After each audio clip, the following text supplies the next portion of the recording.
안녕하세요. 김호준입니다. 지난 주말 의사협회가 대한문 앞에서 문재인 케어에 반대하는 집회를 가졌습니다.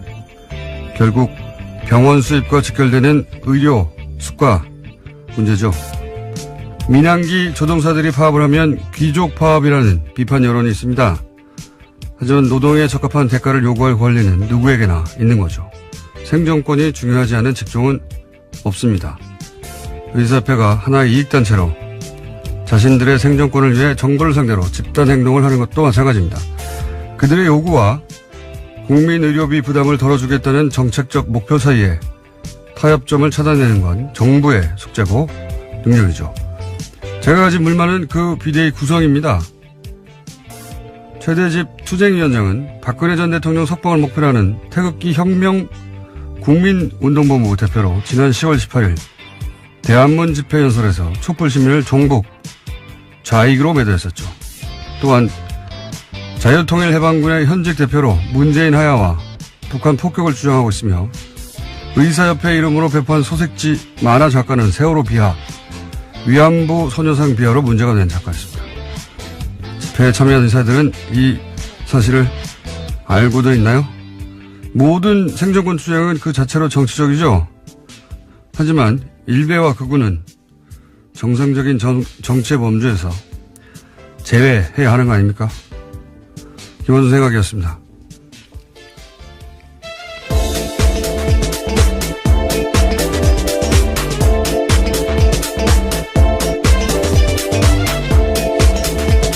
시사인의 김은지입니다. 네. 의사협회 집회 그 자체는 저는 문제가 없다고 생각하는데, 예. 예를 들어서 그 만화 작가는 SNS를 이런 식으로 하던 작가예요. 서울에서 가장 맛있는 돼지고기집이라 단원한다. 여기서 단원은 단언 아니냐. 이렇게. 그런 논란이 불거졌죠. 예. 이게 아니다. 단원고라고. 단원고 학생들을 명백하죠. 비하한 거고. 세월호에 대한 비하는 뭐 이해도 많습니다. 소녀상에 대해서도 머플러, 소녀상에 둘러서 머플러 화제가 되니까 뭐 돈가스집, 오뎅집, 우동집, 수수집 앞마다 세워라. 그리고 피자도 배달시켜주고 잘생긴 소녀상도 옆에 세워줘라. 뭐 이런 비아냥을 해서 크게 논란이 됐던 전형적인 일베 작가인데 그 의협이 소식지로 투쟁이가 소식지를 뿌린 만화가 이분이 그린 거예요. 예. 투쟁위원장도 성향은 뭐 말할 것도 없이 자유 들어간 단체들은 다 극우 성향을 의심해 봐야 된다. 저희가 몇 번이나 얘기했었는데 자유통일해방군 네, 대표입니다. 네, 해방까지 들어갔네요. 네. 단체명 아주 스펙타클하지 않습니까? 자유통일해방. 예. 여기서 이제 북한 폭격하라든지 문재인 하야라든지 박근혜를 석방하라든지 지금도 주장하고 있는 박사모 중에서도 아주 극렬 박사모죠. 예. 모든 조직을 자기의 이제 정치적, 극우적 정치색을 구현하는 도구로 활용하신 분인데, 여비 이걸 알고서 투쟁위원장으로 한 건지, 예. 대정부 협상력을 높이는 게 아니라 정반대가 될 수 있다. 저는 그렇게 생각합니다. 자, 첫 번째 뉴스는 뭡니까? 네, 다스는 누구 겁니까? 라는 질문에 대해서요, 하나의 답이 나왔습니다. 이명박 전 대통령 집안에서 18년 동안 운전을 했던 인사의 이야기인데요. 다스는 이명박 전 대통령 거라는 겁니다.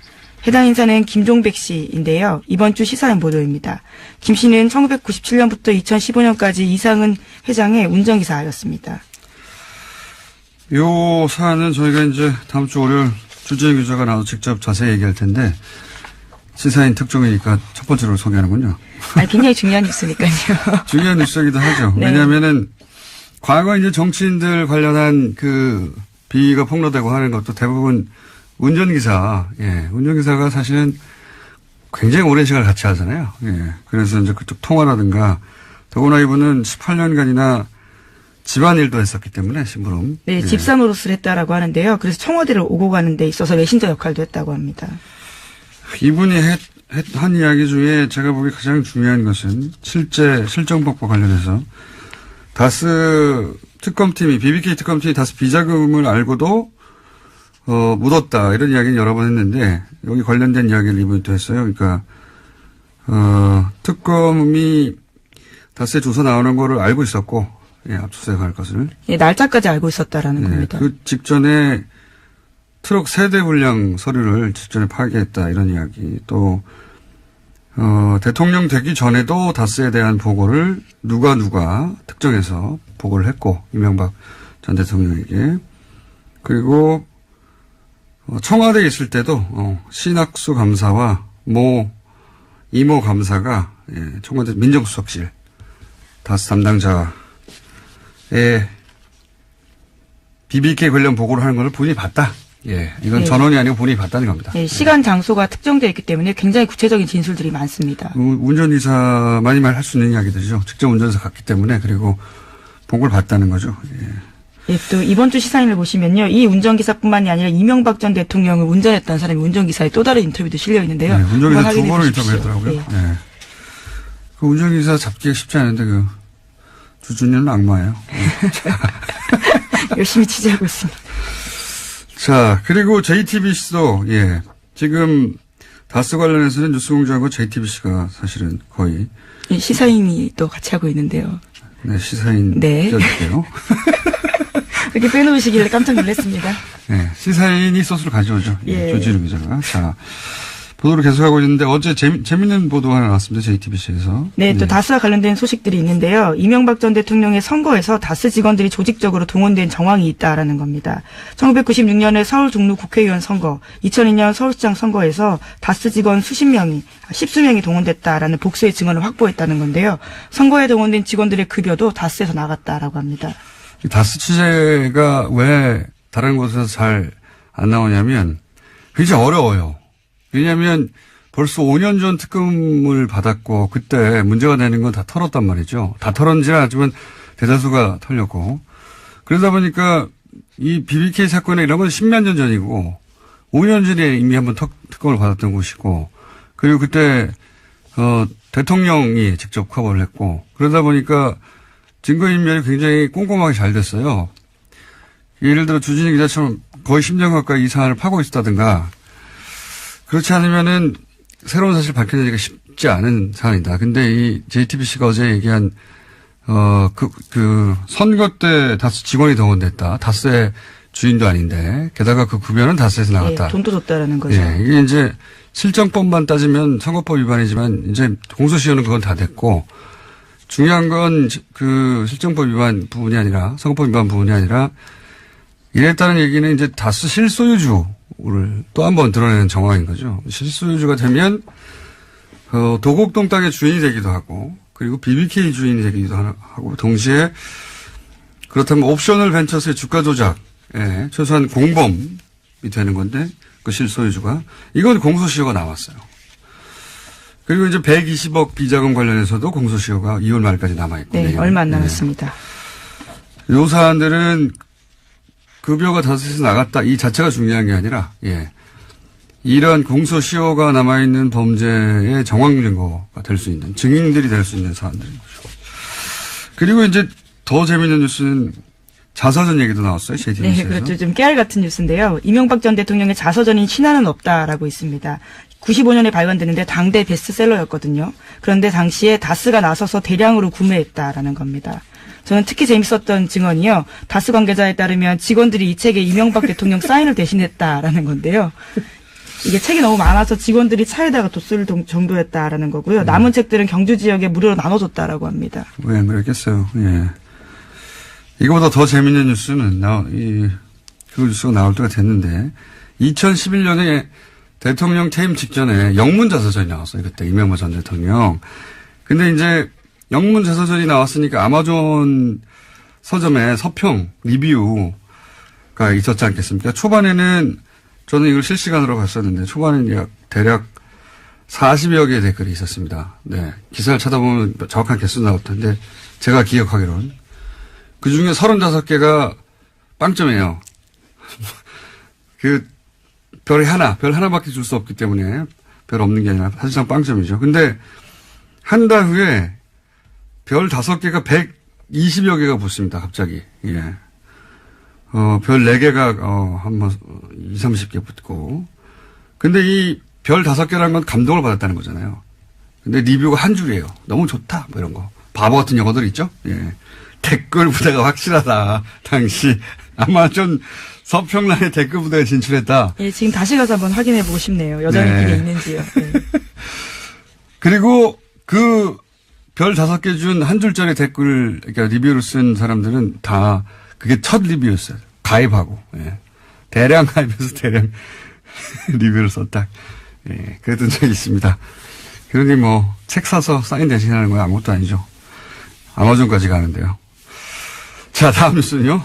네, 최순실 씨가 과거 EBS 사장 임명에도 개입했다라는 증언이 나왔는데요. 이 때문에 한국동계스포츠영재센터가 주최하는 행사에 EBS가 후원사였다라는 게 장시호 씨의 증언입니다. 어제 열린 이재용 삼성전자 부회장 재판 증인으로 장시호 씨가 나온 건데요.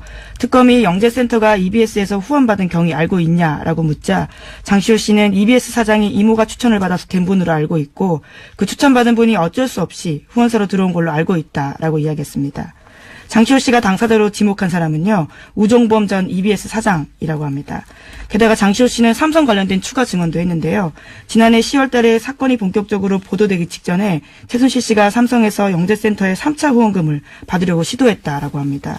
새로운 사실들 몇 가지가 나왔는데, 왜 이제 국정원 부하직원은 구속되고 간부는 영장이 기각돼서 그 부하직원이 불만을 품고 국정원 가짜 사무실건이 더 큰 건이 폭로된 바 있지 않습니까? 그렇죠. 댓글 TF가 폭로됐죠. 장시호 법적 구속의 메시지 효과가 이제 검찰 수사에 협조해봐야 소용없다. 메시지 효과는 그런 거라고 저는 보는데, 이 법정 구속 역시 전혀 예기치 못한 나비 효과를 낼 수 있다라 생각이 드는 게, 이 영재센터 행사를 왜 EBS가 후원을 했느냐, 단독으로. 그리고 EBS 사장의 이력서가 최순실 회사에서 나왔다. 이런 보도가 있었던 적이 네, 있어요. 과거에 네. 그런 보도 있었습니다. 그런데 실제로 우정범 전 EBS 사장이죠. EBS 사장을 최순실이 추천했다 하는 증언은 나온 건 처음이고, 그리고 삼성으로부터 돈을 또 받으려 했다. 이것도 처음이에요. 예. 나비 효과가 장시호 씨 입을 통해서, 예. 또다시. 그렇죠. 예기치 못한 나비 효과가 있을 수 있다. 장시호 씨 입을 주목해야 된다. 그런 생각이 듭니다. 자. 네, 우 전 사장 같은 경우는 과거에는 개인적으로 모르는 사이라면서 국회 나가서 의혹을 부인한 바가 있는데요. 장시호 씨가 이 의혹의 정점, 도장을 찍어준 거죠. 그리고 이제 삼성 관련해서도 아마 장시호 씨가 증인으로 채택되거나 할 수 있는데, 예. 기대됩니다. 예. 다음 뉴스는요? 네, 최순실 씨의 독일 조력자로 지목된 인사가 데이비드 윤인데요. 검찰이 이 사람을 인터폴에 적색 수배했다라고 TV조선이 보도했습니다. 최순실 씨를 내세워서 부동산 개발업자에게 뒷돈을 받은 혐의라고 하는데요. 이 사람은 최순실 씨의 해외재산 관련된 키맨으로 꼽히기도 합니다.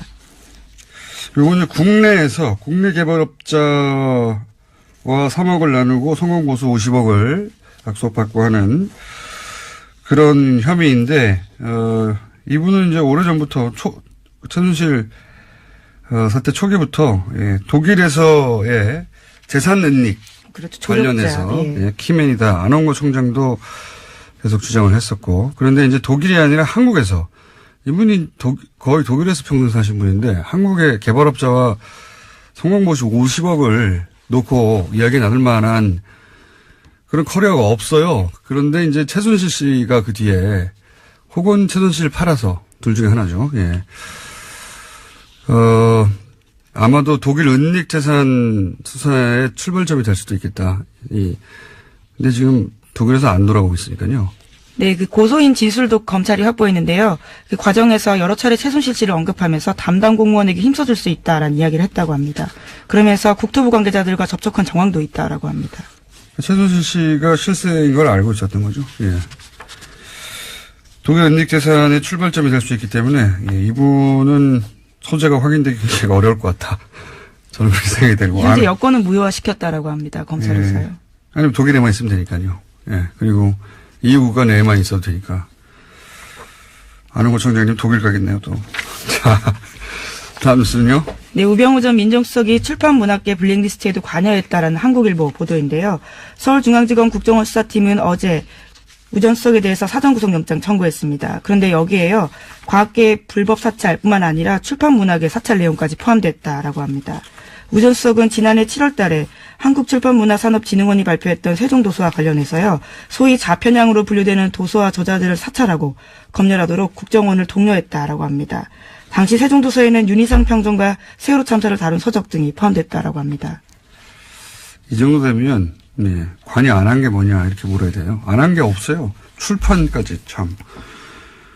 이 영장까지 기각이 되면 저는 이번에는 영장 판사들이 중요한 시험 때 올랐다 이렇게 봅니다. 이 영장까지 기각되느냐.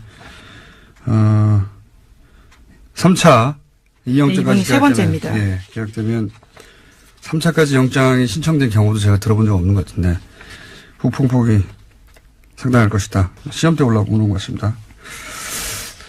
이정열 판사가 또 예, 출연이 예정된 사안이고요. 다음 뉴스는 뭔가요?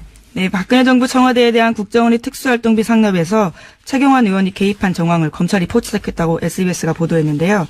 최 의원이 국정원에 청와대 상납금을 늘려달라고 요구했다라는 겁니다.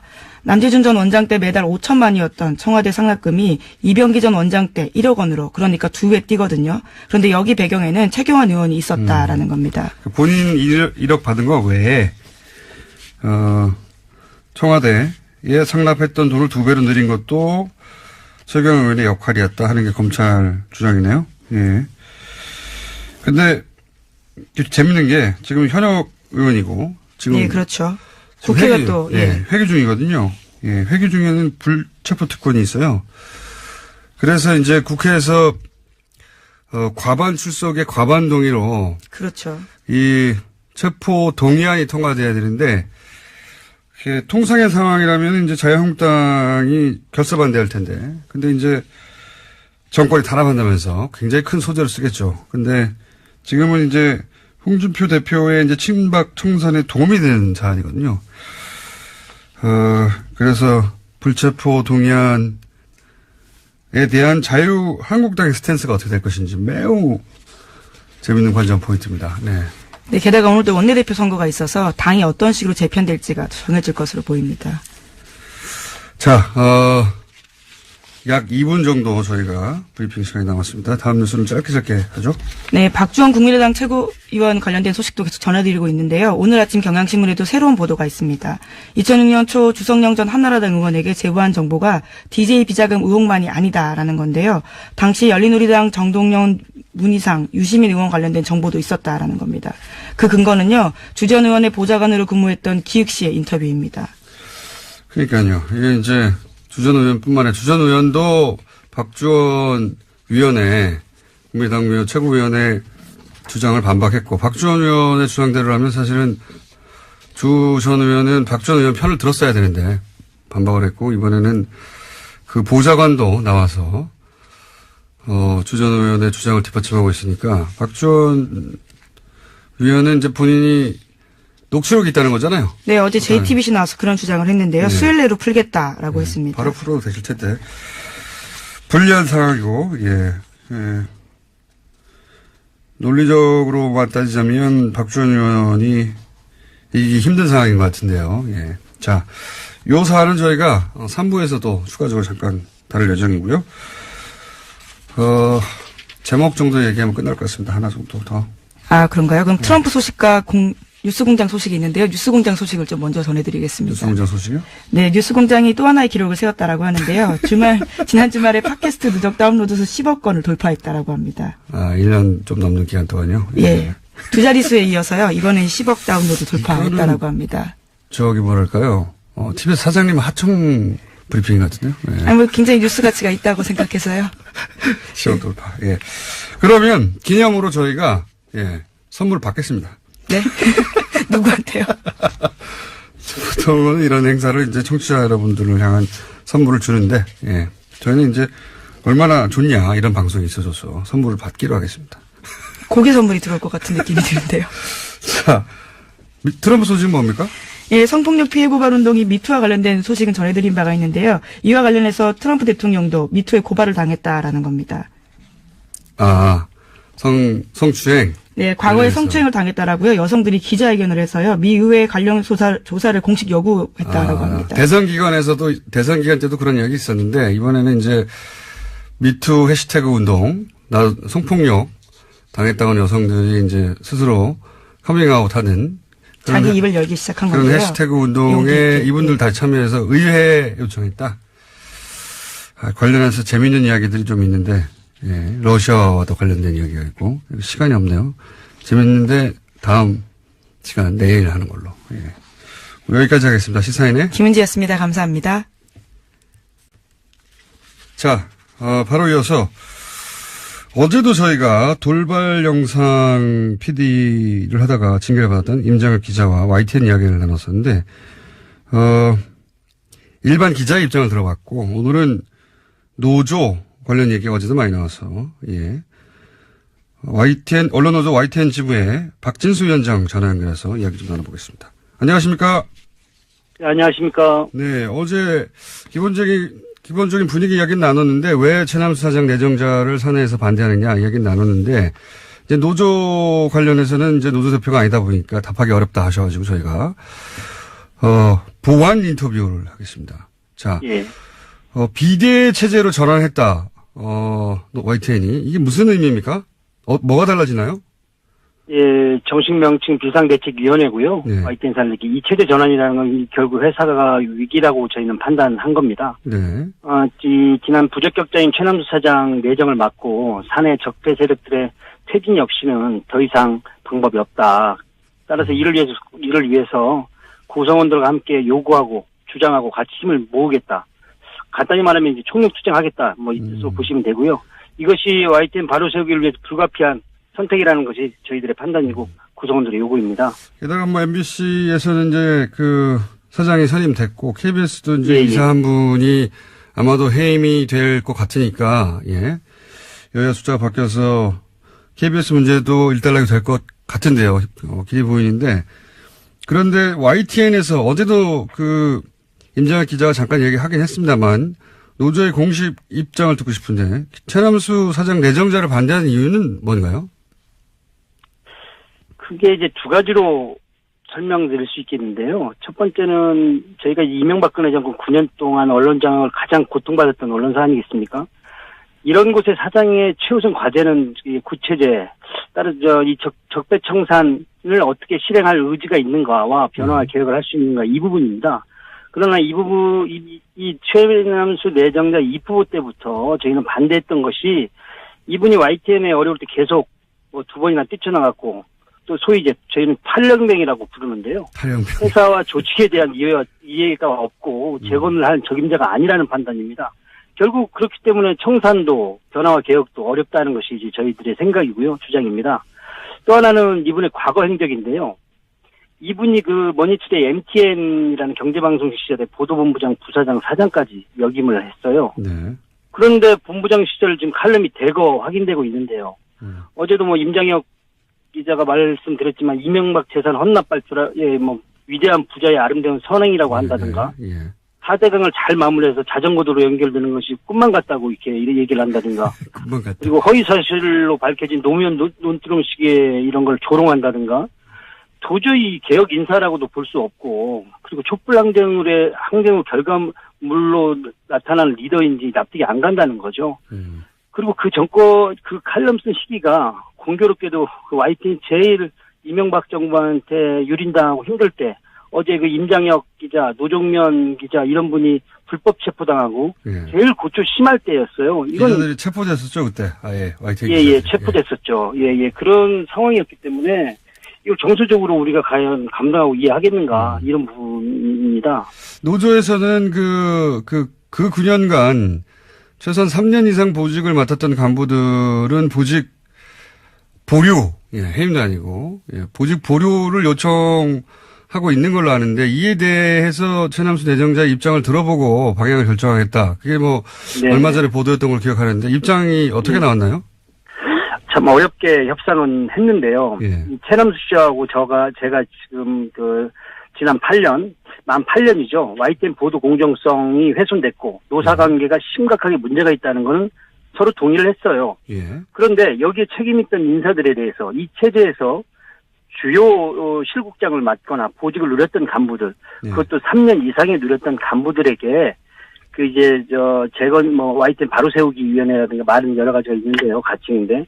설립하는 기구에서 결정이 나올 때까지 보직을 잠정 보류해달라는 거였습니다. 그러니까 간부들도 노조도 아닌 제3의 기구를 두고 거기서 결론이 날 때까지 기다려달라. 예. 예. 그랬는데? 네, 또 거부한 거죠. 도저히 할 수가 없다. 그리고 이제 최람수 내정자의 입장 같은 경우는 결국, 일부 조력자를 비호하는 느낌을 받고 본인은 양심상 안 된다고 하는데 결국에 그러면 적폐청산을 실행에 대한 의지가 있는가. 그리고 구체제 인사들과 손잡고 가겠다는 의사가 아닌가. 이렇게 저는 판단하고 있습니다. 어제도 잠깐 제가 여쭤봤었는데, YTN은 보도 전문 채널이기 때문에 보도국장 자리가 굉장히 중요해서. 중요합니다. 예, 여기서, 상징적인 노정면 기자가 보도국장 자리를 제안받았는데 거절했어요. 이것도 연결된 이야기입니까? 구체적으로 보도국장이 자리를 잡으면 이제 저희는 YTN의 이제 뉴스가 어떻게 만들어지는지 모르니까. 네네. 보도국장 자리로 그게 가능하지 않겠나라고 생각하기 일반의 생각인데 그렇지만은 않은가 보죠? 밖에서 보면 그럴 수도 있을 것 같은데요. 예. 제가 우리 김어준 총수께 역으로 질문 하나 드리면요. 예. 김어준 총수가 프로그램 진행하는데 예를 들어 이명박 씨가 사장이면 그게 가능합니까? 프로그램에 못 오죠, 제가. 예, 그렇다는 거죠. 결국에 이 보도국 정상화와 YTN 정상화는 별개일 수 없다는 얘기입니다. 보도국 독립적으로 운영을 하는데 사람은 내가 알아서 할 테니 당신은 운영만 하라고 한다든가 조직을 개편하는데 사장이 사사건건 난 못하겠다라고 한다든가 그럼 이거는 결과론적으로 개혁적 인사를 난 중용했어라는 액면밖에는 전혀 보이는 게 없죠. 개혁은 이루어질 수도 없고요. 한 사람이 가서 보도국 전체를 바꿀 수가 없다. 그럼요. 톱니바퀴가 이루어져야 된다고 저희는 보고 있는 것이죠. 그런데 중간 간부들이나 3년 이상 보직을 맡은 간부들에서는 그대로 보직을 두려고 하기 때문에 그 의지가 의심스럽고 이렇게. 네, 맞습니다. 그래서 이제 기자 한 명 거기 상징적으로 꽂는 것으로 대충 타협하고 넘어갈 일이 아니다. 이런 이야기네요. 예, 맞습니다. 그러면 마지막 질문인데요. 예, 그러면 이제 비대위 체제로 바뀌어서 어떻게 하는 건가요? 지금 저희 입장에서는 모든 가능성을 열어놓고 지금 대응할 생각입니다. 이게 저희가 실제로 이명박 9년도 험난한 시절도 마다 않고 처절하게 공정방송을 위해 싸웠던 사업장 아니겠습니까? 최남수 내정자가 들어온다는 것은 곧 공정방송이나 적폐청산, 변화개혁도 저희는 못한다고 판단했고 선명적으로 선언한 입장입니다. 따라서 모든 가능성을 열어놓고 이 부분에 초점을 갈 생각이고요. 저희 지금 비대위가 우리 회사의 직능단체 그리고 주니어 그룹들 더불어 전직 집행부가 대거 참여한 광범위한 조직이기 때문에 향후 이런 투쟁에 맞서서 냉정하고 그리고 이 가능성을 결과물이 나올 수 있도록 이렇게 투쟁하겠습니다. 알겠습니다. 이 기회를 놓칠 수 없다. 다른 방송국은 정상화되어 가는데 우리는 그대로다. 이런 위기의식이 있는 거군요. 당연합니다. 예. 네. YTN 상황은 저희가 지속적으로 짚어가겠습니다. 오늘 여기까지 듣겠습니다. 감사합니다. 감사합니다. 네, 지금까지 언론노조 YTN 지부의 박진수 위원장이었습니다.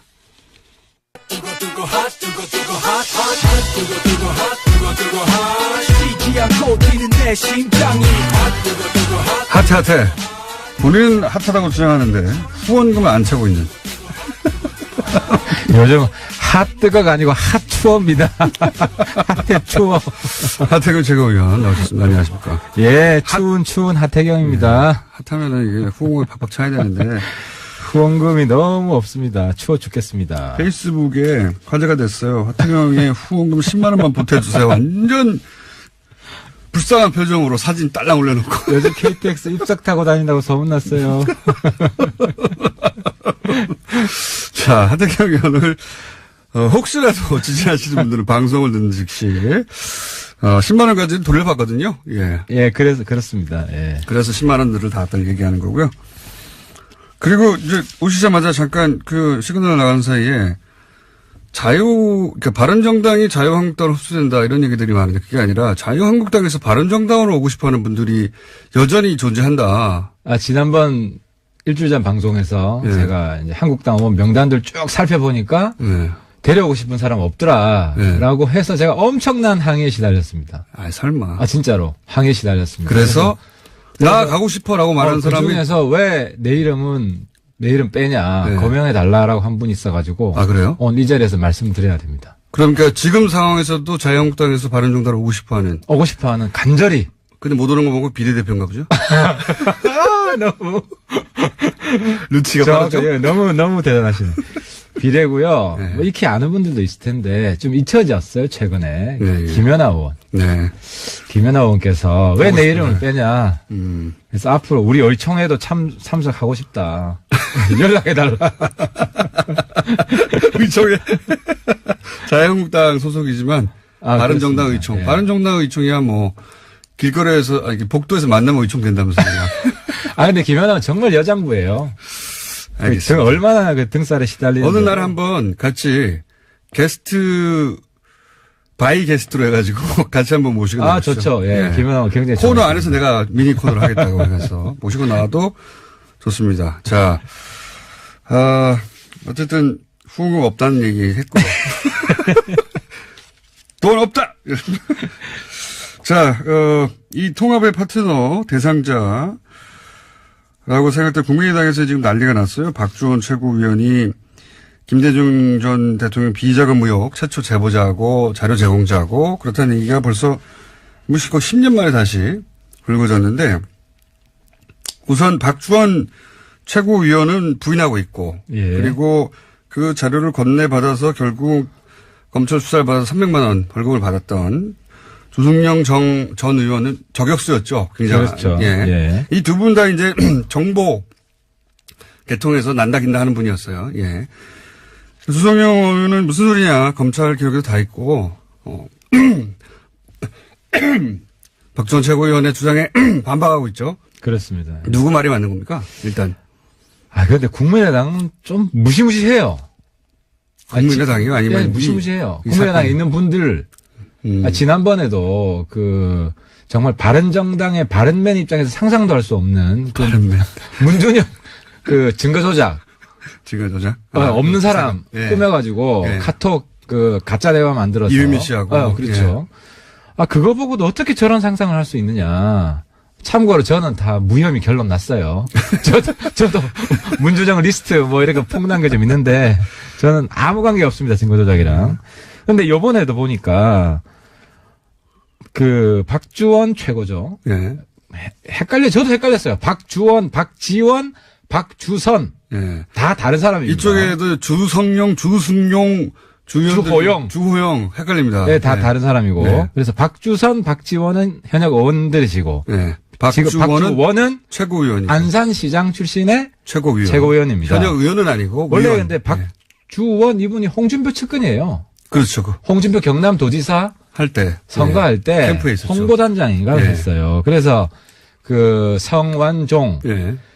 그 돈하고도 연결돼 있죠. 연결돼 있는 분이에요. 검찰 라인이기도 하고. 완전히 빅마우스입니다, 이분. 그리고 빅마우스인데. 정보통으로 유명했던 분이고. 그렇죠. 예. 제가 볼 때 이분이 가지고 있는 리스트 엄청 많을 것 같아요. 그래서 이번에도 그게 다가 아니라고 또 얘기가 나왔죠. 그렇죠. 추가로. 예. 그래서 국민의당 내에서도 박주원이 어떤 폭탄을 터뜨릴지에 대해서 예. 불안해하는 분들이 있겠다. 이분 그래서 이제 거슬러 와서 왜 영입했냐까지 얘기가 이제 거슬러 가고 있는데. 그렇죠. 네. 근데 누구 말이 맞는 겁니까 지금? 남 탓할 게 아니라 예. 이분은 직선제로 최고위원이 된 분이에요. 그렇죠. 물론입니다. 당원들이 뽑은 거예요. 근데 이제 그 당원들이 그 박주원 최고위원이 이제 친 안철수계로 분류되고 하니까. 본인은 이제 친한 결이라고 이제 표방을 네. 해왔죠. 왜냐하면 네. 최고위원 당선되기 위해서는 안 대표 표가 필요하니까. 어쨌든 영입도 안철수 대표가 했어요. 예. 근데 아무튼 네. 이번에 전 안 대표 칭찬 좀 할게요. 제가 욕 들을 것 같은데. 예.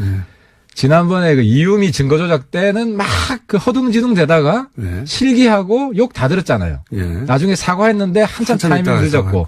근데 이번에는 최고위원 바로 사퇴시켰어요. 알고 있었나요? 그러니까 신속하고 단호하게. 그러니까 제가 볼 때는 안 대표가 근데 그 파장이 다르지 않습니까? 그때는 문재인 대통령이라고 하는 본인의 정치적 라이벌이라고 본인은 생각하는 그 상대를 향한 것이었고, 이번에는 국민의당 존립이 흔들리는 거예요, 이건. 그래서 네, 스스로. 지난번에 안 대표 책사가 많다 그랬잖아요. 네. 요즘 안 대표 책사가 전 것 같은데. 왜냐하면 제가 반한국당 연대해야 된다. 반문 연대 아니다. 며칠 뒤에 안 대표가 반한국당 연대다. 바른정당 연대는 성격을 분명히 했어요. 당분간은. 자유한국당이 해체되기 전에는. 그래서 예. 제가 이제 안 대표한테 팁을 하나 더 드리면 국민의당 내에서 DJ 정신을 훼손하는 사람은 가만두지 않겠다. 단호하게 선언해야 됩니다. 말하면 뭐합니까? 이미 이런 일이 벌어졌는데. 아니 최고위원 날렸잖아. 사후 약방문. 최고위원 이미 몰랐기 때문에 몰랐다고 쳐줘야지. 이걸 몰랐다고 쳐줘야지. 아니 이런 얘기는 사실 정가에서는 오래전부터 있었어요. 그거는 우리 정보통만 알지. 우리는 잘 몰라요. 최순실도 사전에 몰랐던, 우리 같은 사람 잘 몰랐던 거고. 근데 의원님만 모르는 아무튼 겁니다, 그러면. 이번에 DJ 정신을 훼손하는 사람 단호하게 척결한다는 분명히 그리고 하고. 한 가지 오해라기보다는 이제 말장난이라고 그러는데 그걸 짚고 넘어가면 자유한국당과 통합한다는 게 아닙니다. 자유한국당 이후에 어떤 모델과 통합한다는 거지. 보수를 흡수하는. 그러니까 자꾸 반자유한국당이라고 그러니까 보수하고는 연결 안 되나 보다 이렇게 자꾸 생각하는데 그게 아니라 국민의당도 그리고 아마도 바른정당도 자유한국당 이후의 보수 지형을 어떻게 거기서 서보겠다는 거 아닙니까? 또 자유한국당은 보수가 아니다. 그러니까 하태가 반자유한국당은 중요하지 않다는 거죠. 그 이후에 보수 지형을 내가 먹겠다 이거 아닙니까? 바른 보수. 예. 바른 솔직히 제가 볼 때는요. 박지원 대표도 보수고 안철수 대표도 보수예요. 별 차이 없어요. 박지원 대표하고 안철수 대표를 그렇게 비교하면 한쪽은 보수는 아니죠. 심지어 내 이야기해서 내가 보수층한테 욕을 엄청 들었는데 DJ도 보수의 선배다. 보수적인 분이 그러니까 우리나라 지형으로 보면 엄청 진보적인데 유럽적 기준으로 보면 그냥 중도 보수입니다. 그게 아니라 DJ는. 우리가 대학 다닐 때 YS, DJ 둘 다 보수 야당이라 욕했어요 우리가. 본인의 카밍아웃인데 이거는. 당시에 우리가 둘 다 보수 야당이라 욕했는데. 주사파에 몸담았던 분으로서. 본인의 카밍아웃 아닙니까 이거? 햇볕 정책하고 나서부터 바뀐 거예요 이게. 다시 돌아가자. 잘 채고 있는데 주성영 전 의원 말이 맞습니까? 박주원 최고위원 말이 맞습니까? 사실 누구 말이 맞든 간에 어쨌든 누구 말이 맞나요? DJ를 모독한 사람은 호남의 친구로서 이건 도저히 용납할 수 없지. 누구 말이 맞나요? 누구 말이? 더 맞을 것 같다. 개인적인 생각은. 지금 아무래도 주성영 대표 쪽에 말이 맞겠죠. 굉장히 어렵게 얘기해요. 이 사건으로 가장 이득을 보는 쪽은 누굽니까? 안철수계 혹은 반통합파. 저는 안철수 대표, 박지원 둘 다 이득을 본다고 봅니다. 왜냐하면 박지원 대표는 단호하게 이 문제를 지적을 처음에 한 사람으로서 호남을 대변하고 있다는 이미지를 얻었고 안철수 대표도 신속하게 단호하게 최고위원 사퇴를 시킴으로써 안초딩에서 이제 안중딩 정도로 올랐다. 근데 초반에는 또 이것이 이제 음모론의 일부 있다는 식의 뉘앙스로 말했기 때문에 맨 처음에는 욕을 먹었어요, 사실은. 처음에 작전은 그랬던 것 같아요. 네. 이 건을 꺼내면 안 대표가 또 과거처럼 제대로 대응을 못하고 우왕좌왕 하다가 박지원하고 일종의 결탁한, 박지원을 도와주는 이런 식으로 몰 수 있지 않을까. 꺼내면이라는 건 꺼낸 주체가 누구라고 보시는 겁니까, 그러면? 그럼 반통합파가 꺼냈다? 통합, 반통합이라기보다는 누가 이건 좀 애매해요. 그러니까 누가 꺼냈잖아요. 작전 실패 제가 볼 때는. 실패한 작전이에요, 이거는. 실패한 작전이요? 이게 통합, 반통합으로 갈 수가 없어요. 왜냐하면 안 대표가 박지원을 옹호해야지 통합, 반통합으로 가는데. 옹호할 수는 없죠, 누구도. 그런데 이제 단호했다는 거지, 신속하고. 근데 이미 벌써 사람들, 대중의 머릿속에는, 저쪽, 소위 이제 통합파는 그런 인물 일색이다. 사실이든 아니든 간에 그런 이미지가 바뀌었기 때문에 타격은 입었죠. 그러니까 일색일수가 없는 게. 물론 다 일색은 아닌데. 그렇게 뭐라 하고 싶은 마음은 내가 알겠으나. 그런 이미지가 굉장히 큰 사건이니까. 그러니까 반 DJ 이미지를 자꾸 심으려고 하겠죠. 그게 누가 꺼냈을까요, 그러면? 꺼냈다면 표현을 쓰셨길래. 그러니까 이제 그러니까 추리소설 너무 많이 읽으면 안 된다니까. 내가 지금 들으신 게 아무도 없어요? 혹시? 들은 거 없고. 박지원 대표가 직접 나오셔야 되나? 정치인은 역사소설을 읽어야 되고 네. 뉴스 공장장은 추리소설을 많이 읽는 게 도움이 될 것 같아요. 그래서 정치권에 들어오면 안 돼. 그럴 생각도 없긴 합니다만 역사를 읽어보면 추리소설 읽어보다 더 음모가 많아요. 그건 확인되는 뭐고. 여하간 양쪽 다 그러니까 이게 누가 풀었을까 꺼냈을까 양쪽 근데 다 이용주 의원한테 불똥이 튀었죠. 이용주 의원은 저희가 3부에 모십니다. 그래서 그런데 이용주 의원하고 박지원 최고랑 가까운 것 같아요. 그래서 저는 지난번에 의심한 게 이용주 의원이 홍준표 비자금 관련한 녹취록이 있다. 네. 그 소스를 저는 박지원으로 의심을 했었어요. 그때 말씀 안 하셨어요. 우리는 추리소설을 못 쓰니까. 근데 이번에 이용주 의원하고 가깝다는 게 드러났기 때문에 아무튼 여기가 판도라 상자다. 뭐가 튀어나올지 모른다. 어쨌든 누군가 꺼내 들었는데 그것이 친한인지 반한인지 모르겠다는 말씀이잖아요. 왜냐하면 둘 다 가능해요. 그런데 이번에 박지원 최고는 어쨌든 자기가 통합파라고 스스로 주장하고 있기 때문에 그렇죠. 반통합파에 대한 공격을 하겠죠. 근데 이제 이게 반통합파가 통합하지 말라고 꺼낸 카드라고 해석하는 게 일반적인데 한편으로는 야 이걸로 갈라 쓰자 아예. 이거 빵 던질 테니까. 갈라설 명분이 안 되지. 이 진흙탕 싸움을 가지고 갈라선다면은 이상한 집단이 되죠. 갈라설 명분 이걸로 직접 갈라서 쓰지 않겠지만 이게 이제 동력을 제공할 수는 있습니다. 제가 보기에. 근데 이제 문제는 뭐냐면 바른정당하고 통합하기 전에 터져준 게 너무 감사하다. 왜냐면 통합하고 난 뒤에 터졌으면. 통합하기 너무 어려운 게 이게 터졌을 수도 있어요. 통합하고 나서 터졌으면은 이 감당이 안 돼요, 이게. 통합하고 나면 안 터졌죠. 달걀은 누구한테 유리한 겁니까? 박지원 대표에게 유리한 겁니까? 박지원 대표에게 유리한 거죠. 박지원 대표가 고마운 거죠. 확실히 이 정치 구단이에요. 그럼요. 대신 맞아줬다 내가. 달걀을 만든 순간 밝게 웃잖아요. 어머, 땡큐. 안철수 대표가 굉장히 아쉬웠을 것 같아요. 내가 맞았어야 됐는데. 안철수 대표가 달걀을 안 맞은 게 얼마나 다행이냐고 박지원 대표 머릿속에 획 돌아갔을 거예요. 어머, 땡큐. 정말 저는 많이 배웁니다. 그래서. 많이 배우십니까? 80 넘어도 정치하는 분 있어야 됩니다.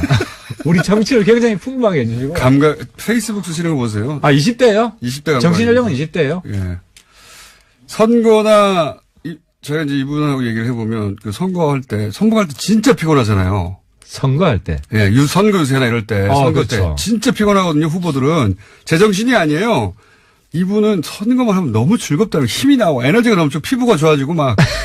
그러니까 정치를 즐기는 분이세요. 그런 분입니다. 네, 정치를 즐깁니다.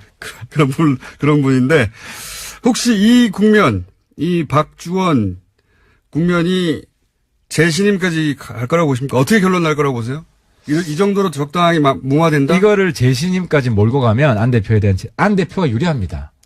왜냐면 명분이 약한 거를 과도하게 밀어붙이면 역풍이 불 수밖에 없고. 명분이 약하진 않아요. 호남에서는. 그러니까 박지원을 옹호했으면 당연히 재신임으로 가는데. 이런 정도의 레토릭이야. 정치인이면 다 하죠. 그럼 잘했다고 합니까? 못했다고 하죠. 자, 하나 더 해야 되겠습니다. 우리 시간이 짧고 늦게 오셨거든요. 네. 왜냐면은 KTX 제일 싼 시간대로 오시느라고. 첫 시간. 후원금이 떨어져가지고. 네. 그래가지고 한 10분 늦으셨어요. 자, 자유한국당 원내대표 한성교, 김성태, 홍문종 새 후보로 압축됐는데 우선 전망 그리고 희망 둘 다 얘기해 주세요. 한마디만 하면. 누가 될 것 같다 하고 누가 됐으면 좋겠다. 이 시사점은 결론은 홍준표 수령놀이 끝났다. 끝났다? 홍준표 포갑시대 끝났다. 끝났으면 좋겠다예요? 아니 끝났어요. 왜 끝났냐면은 친홍으로 분류되는 김성태 후보가 나는 친홍이 아니다. 그러니까 지금 친홍이라고 해봐야 득표에 전혀 도움이 안 된다. 라고 생각해서. 새 후보 중에 친홍 후보 아무도 없어요. 하지만 뒤쪽으로 손잡고 있는 거 맞잖아요. 그러니까 언제든 칠 수 있는 관계다. 그러니까 뒤로만 손잡고 네. 앞으로는 손 못 잡는 거죠. 그럼 전망 세 분 중에 한 사람 아마도 이게 결선 투표까지 갈 것 같은데. 제가 볼 때는 결선 투표에서 어떻게 결론납니까? 김성태 후보가 홍 대표를 하태하태처럼 때리면 된다. 아니 그럴 리는 없으니까. 자, 전망 누가 됩니까? 반쯤 때렸어. 누가 됩니까? 제가 된다고 하는 사람이 떨어질 것 같아가지고. 상관없잖아요. 제가 확실한 거는 네. 한성교 이주영 팀 혹은 김성태 팀이 되는데 그 누구나 할 수 있는 근데 얘기고요. 김성태 팀이 예. 잘못 러닝메이트를 골랐어요. 음. 저 누가 러닝메이트가 됐으면 좋겠다. 한선교, 홍문종. 저는 사실 둘 중에 누가 돼도 네. 저랑 다 뭐 우호적인 관계여서 반홍연대가 아무런 강화되고 예언도 없이 하태경 의원이었습니다. 감사합니다. 예, 히읗이 됩니다. 시간, 장소가 특정되어 있기 때문에 굉장히 구체적인 진술들이 많습니다. 운전기사만이 말할 수 있는 이야기들이죠. 직접 운전해서 갔기 때문에 그리고 본 걸 봤다는 거죠. 예. 예, 또 이번 주 시사인을 보시면요. 이 운전기사뿐만이 아니라 이명박 전 대통령을 운전했던 사람이 운전기사의 또 다른 인터뷰도 실려 있는데요. 네, 운전기사 한번 두 확인해 번을 보십시오. 인터뷰했더라고요. 예. 네. 그 운전기사 잡기가 쉽지 않은데 그 주준이는 악마예요. 열심히 취재하고 있습니다. 자, 그리고 JTBC도, 예, 지금 다스 관련해서는 뉴스공장하고 JTBC가 사실은 거의, 예, 시사인이 또 같이 하고 있는데요. 네, 시사인. 네. 껴줄게요. 이렇게 빼놓으시길래 깜짝 놀랐습니다. 예, 시사인이 소스를 가져오죠. 예, 예. 조진우 기자가. 자, 보도를 계속하고 있는데 어제 재밌는 보도가 하나 나왔습니다. JTBC에서. 네, 또 다스와 관련된 소식들이 있는데요. 이명박 전 대통령의 선거에서 다스 직원들이 조직적으로 동원된 정황이 있다라는 겁니다. 1996년에 서울 종로 국회의원 선거, 2002년 서울시장 선거에서 다스 직원 십수 명이 동원됐다라는 복수의 증언을 확보했다는 건데요. 선거에 동원된 직원들의 급여도 다스에서 나갔다라고 합니다. 다스 취재가 왜 다른 곳에서 잘 안 나오냐면 굉장히 어려워요. 왜냐하면 벌써 5년 전 특검을 받았고 그때 문제가 되는 건 다 털었단 말이죠. 다 털었는지는 아니지만 대다수가 털렸고 그러다 보니까 이 BBK 사건에 이런 건 10몇 년 전이고 5년 전에 이미 한번 특검을 받았던 곳이고 그리고 그때 대통령이 직접 커버를 했고 그러다 보니까 증거인멸이 굉장히 꼼꼼하게 잘 됐어요. 예를 들어 주진희 기자처럼 거의 10년 가까이 이 사안을 파고 있었다든가 그렇지 않으면은 새로운 사실 밝혀내기가 쉽지 않은 사안이다. 근데 이 JTBC가 어제 얘기한, 그 자체는 저는 문제가 없다고 생각하는데, 예. 예를 들어서 그 만화 작가는 SNS를 이런 식으로 하던 작가예요. 서울에서 가장 맛있는 돼지고기집이라 단원한다.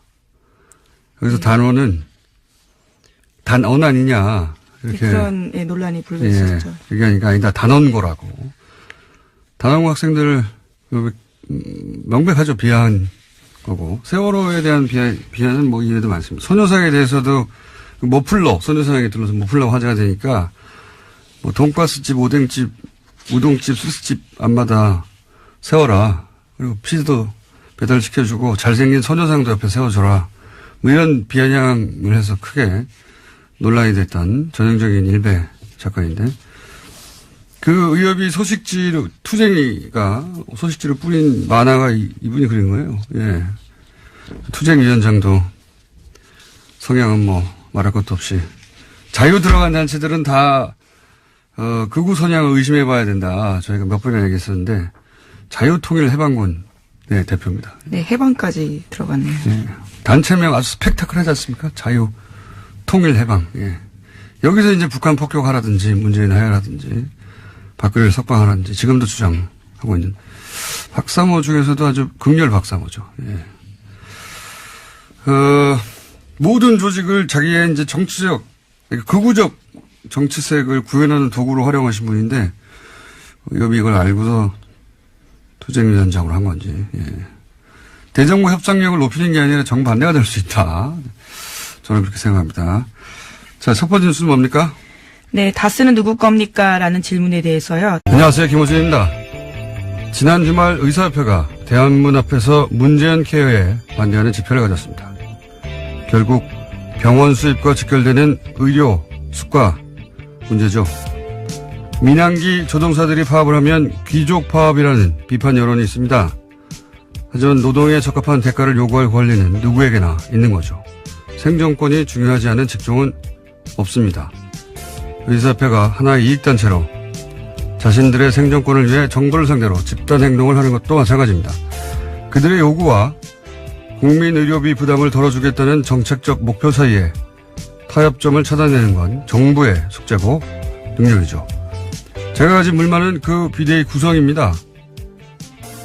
최대집 투쟁위원장은 박근혜 전 대통령 석방을 목표로 하는 태극기 혁명 국민운동본부 대표로 지난 10월 18일 대한문 집회 연설에서 촛불 시민을 종북, 좌익으로 매도했었죠. 또한 자유통일해방군의 현직 대표로 문재인 하야와 북한 폭격을 주장하고 있으며 의사협회 이름으로 배포한 소색지 만화 작가는 세월호 비하, 위안부 소녀상 비하로 문제가 된 작가였습니다. 집회에 참여한 의사들은 이 사실을 알고도 있나요? 모든 생존권 투쟁은 그 자체로 정치적이죠. 하지만 일베와 극우는 정상적인 정치의 범주에서 제외해야 하는 거 아닙니까? 김원준 생각이었습니다.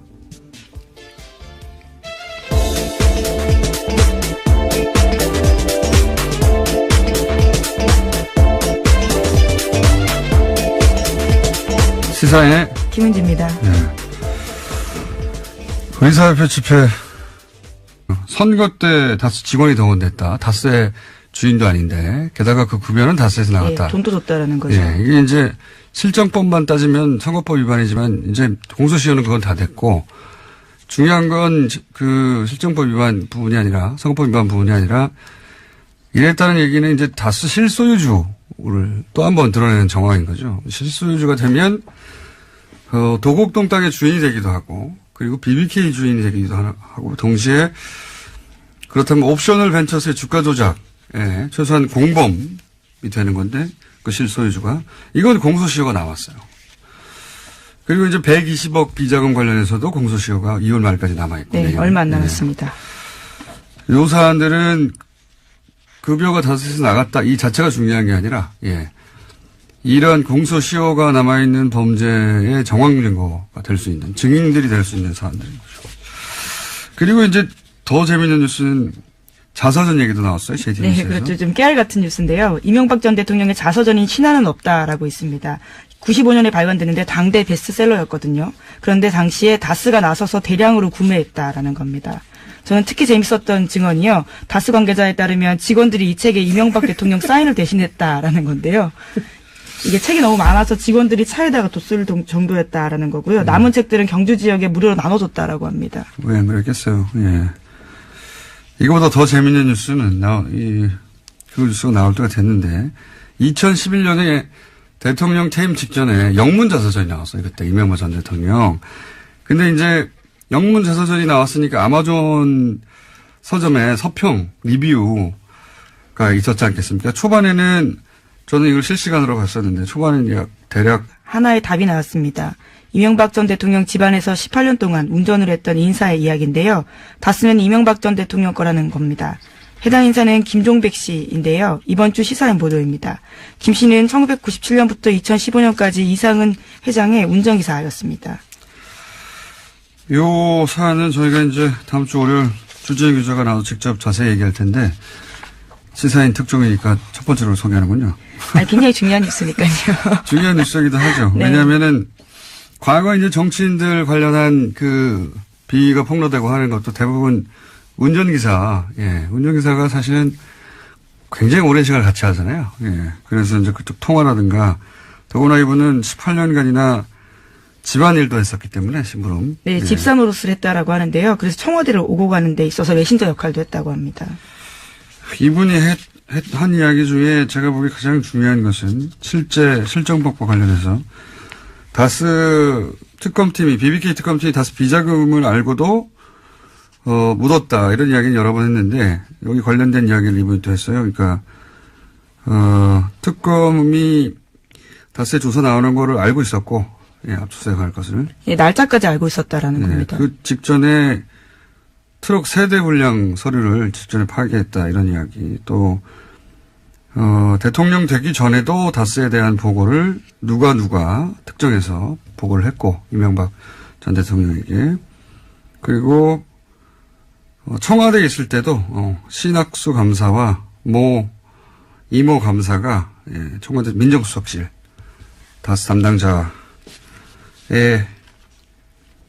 BBK 관련 보고를 하는 걸 본인이 봤다. 이건 전원이 아니고 본인이 봤다는 겁니다.